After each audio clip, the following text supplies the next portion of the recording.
I'm here in the quarantine area of Island Aquatics, and I'm here with Gerald Tome. Hi, Gerald. Hi, Gord.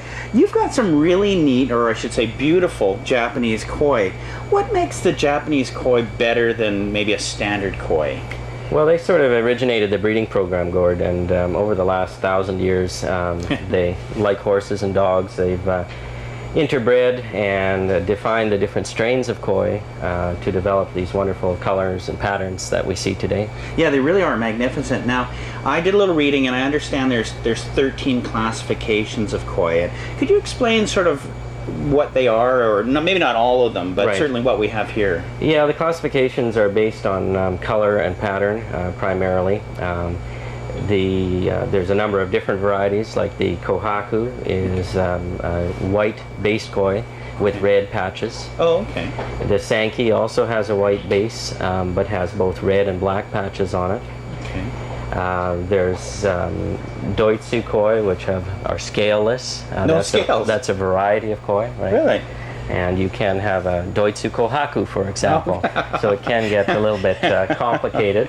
I know, you've lost me already. You know, when we look at the classifications, I imagine that you mentioned the colors, but the pattern differences, I guess, is important.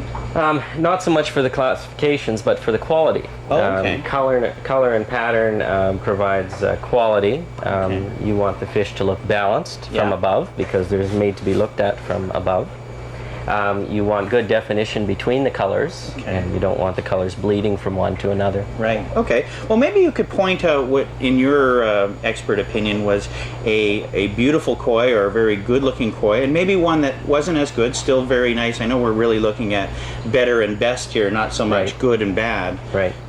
Well, maybe what we could do is start off with some of the more common varieties, like the kohaku. Okay. And I could explain what I mean about colors bleeding and the depth of color. Okay. So what have we got here? Here we have a beautiful 5-step kohaku, which we can pull up and show you. And it's a extremely well-bred fish. It was bred by Watanabe outside of Hiroshima. And it's probably about 14 inches long. It's what we call a 5-step kohaku, meaning this is the white and red fish that we're talking about. Right. And the pattern, there's 5 stripes of color down the back. Right. And that's not necessarily, 5 isn't really significant. It's more the balance and the intensity of the color. Okay. Now, I was looking at that one. Almost looks, for me, a little orangey. Right. Now, is that an important part of kohaku, that it's more of a red color? Well, the redder the better. Yeah, okay. When it comes to koi. And we actually have a Doitsu kohaku here, which we could take a look at, with extremely good red color. Okay. However, the pattern isn't that good. This is the one with just a patch of red on it. We'll pull that up and have a look at it. Okay.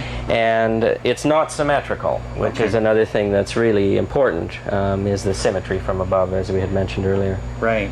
Okay. Now, there's a really nice one I picked out in there, which is sort of an orange with a black. What is that one? Orange and black on white is called a Sankey, and there's a particularly good example in here. The orange is, very strong, very red colored. Yeah. Or red. The black patches are well defined and a deep black color. Okay. And we can pull that up and have a closer look at it as well. Okay. Now, when we're looking at koi you mentioned that they're supposed to be looked at from above. Right. Is there a particular shape that we're looking for? Yes, fin shape, symmetry, a nice torpedo body shape is important, and that's one of the things that judges look at when they're judging koi and koi shows, etc. Okay. So yes, body symmetry is very important. Not only the color of it, but also the shape and the symmetry of the fins, etc. Okay. Now, I've seen koi that I guess I call them butterfly koi. Right. Now, do butterfly koi fall in the same classifications as the other koi?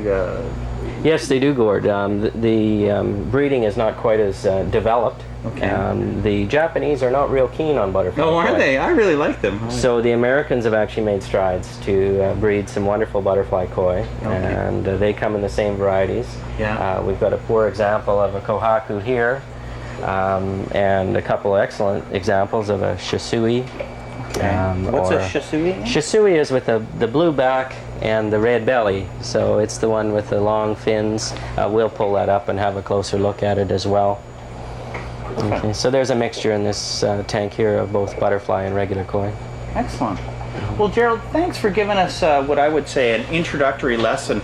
I would imagine the intricacies of koi and just what makes a good one and a maybe not so good one, you know, goes on and on and on. It takes years to really perfect. But yeah, even to identify them takes a few years, let alone to judge them. The koi judges are obviously been breeding koi for many years and showing them. Yeah. And it's an art. Yeah. Not just a science. They really are great, and I know that people that have koi almost think of them as pets, not just fish, and they're a very beautiful pet.